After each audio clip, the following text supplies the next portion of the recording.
Hello again.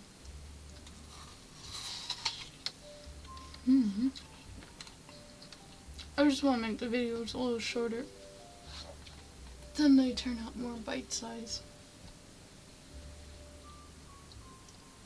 Good evening. On the more serious or weirder topic, I think my brother has some sort of... I'm not a doctor, of course I can't diagnose, but I think he has some sort of schizoaffective disorder or some sort of schizophrenia. He talks about hearing voices, and this kind of happened like last summer. So I remember thinking, what if I can get it? You know? Isn't it genetic? And I obsessed over it. I even talked to Doc about it, you know? And he said, it's so funny because he's always careful with his words. I guess he doesn't want to alarm me, or he doesn't want me to overly worry. But we all know it's kind of genetic. And I obsessed over it because he kind of just, to put it simply, just really freaked out here last year. And I started to realize that after he came back from the army, something just was not right with him in his head, which is understandable because a lot happens, over there. So, and, things happen, and it's totally normal, and anything could have triggered it, and it's a highly stressful environment, and it's crazy. Anything can trigger schizophrenia or mania. But back to me, I just was so scared because I thought, that's in my blood, that can happen to me. So, for a good year, it was always in the back of my head because I was so horrified about what happened. And I would constantly think, it's in me, it's in my blood, it's in my veins. And the funniest thing happened, or not happened, or it was always there, and I realized something. I've actually been hearing voices for many years. I just never considered them harmful. I never considered it to be a bad thing. I guess there's something so ironic about that I was waiting for this terrible moment I would mentally break down and it would happen. And then I realized that it's always there, it's always been with me. But it's more, I guess, I don't know what the technical term is, but my voices are more helpful. They're more helpful. And I guess for some people, they're not as helpful. But these voices, or this one particular voice, I like to call the narrator. And let me try to explain it. It's kind of like a heads-up display.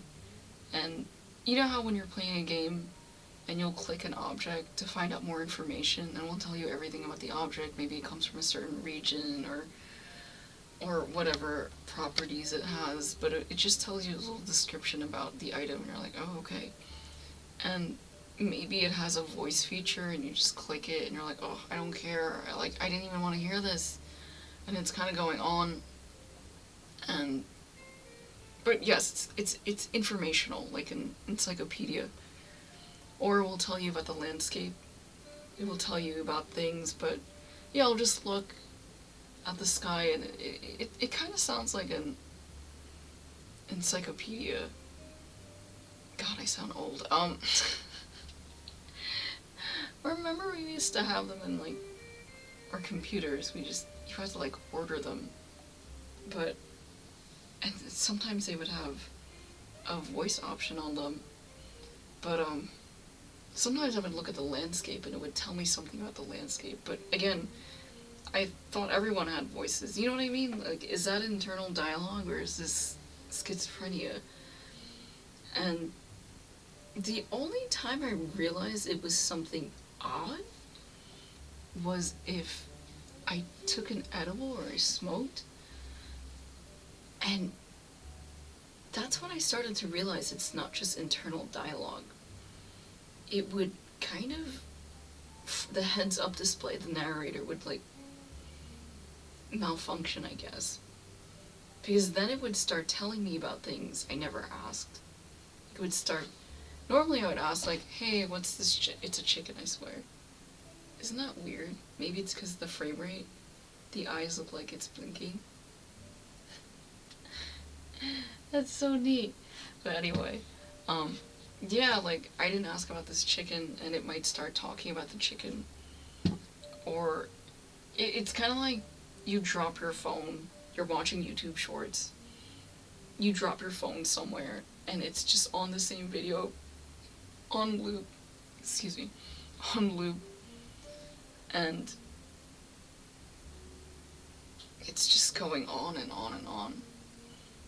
And it would be so bad sometimes because it would tell me about things like way into the future, like things I wouldn't care about people, but it would just sort of like, it would sort of like regurgitate everything to me. And I remember thinking, I didn't ask for this. I didn't ask for this information. Why are you telling me this? Why is this happening? I have no idea.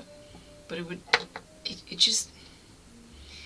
put me in a weird situation where a lot of my friends would, if I was ever high, they would ask me questions. So I could never have a peaceful trip, like a mushroom trip or anything like that. I could never have anything like that because that's when everyone starts calling me about questions. That's when I've learned not to announce it. But I would announce it so people wouldn't bother me, but it did the exact opposite. People would start using, I guess, me for like deeper analytical information about what was going on. And it was wild because I could really, let's say you have a friend that you just, I don't know, she's going nuts and she keeps talking about the same thing over and over and over again for like months. I notice if I utilized a narrator and I would be on mushrooms or something, I would gain new pathways to understanding how I can help her. And it's like playing a game and you keep clicking, you keep exhausting the options, and you're thinking, does this character say something different? Then eventually they do. But you have no idea how you got that dialogue tree. It's just, we gotta go back and reverse engineer how we got there, but you know, we finally got a different result. And it always happens during that state, and the narrator has to be a little bit more open or out of control. Then it starts telling me just, I don't know. It made me realize that some voices are helpful. It's not all bad.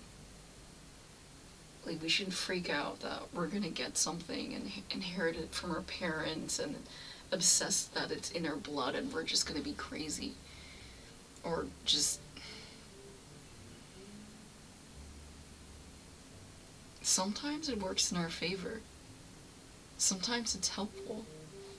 Sometimes it's a positive attribute. It's not all negative. Sometimes these things can help us and other people. Sometimes these things are gifts. They're can I use the word divine? Like, they're just divinely, they're certainly something. Definitely, but you know, my friends would call me an alien. They would call me an alien because they would tell me. I had this one friend, she was really bugging out because she would put it, she's like, Alexander, are you spying on me? I'm like, no. She's like, are you an FBI agent? I'm like, no. And she'll ask, like, how do you know all this stuff about me? I'm like, I don't know. It's just coming to me. It's just coming to me, and I've accepted it, and it does scare the shit out of people, because, like, what does that mean about consciousness? That we're all connected. We're essentially all different faces of God. We're all, it's like if you think of a stone and it has different faces, we're all different facets of the image of God. That's all it is. It's all just dare I say simulation? I guess we are using that term now. You're just human beings, we're just creatures. We're just God having a human experience. We're just sort of like separating into like 10 different things, but it's an illusion. Like, separation is an illusion. But we're all sort of the same. There's this it's called the Essentia Foundation. I try to understand. It's pretty heavy. I should put a link in the description if anyone is interested. But I believe Federico Fagan, he is the creator of the microprocessor. So if I start talking about consciousness and that I think we're all many faces of one God, then whatever, I'm crazy, who cares what I think. But if the guy who invented the microprocessor starts saying it, all of a sudden we all have to rethink about what is consciousness. And I believe they're saying we're some sort of, what's the term they use, like cosmosapien, like we're actually more connected than we think. And because of that, you think we should be helping each other out more. Like, if I'm just you and you're just me, and we're all the same, then why are we all fighting, you know? Like, why are we all separated? You know, separation is just temporary, I guess. Or it's certainly an illusion. Especially if some of us have these kind of weird abilities.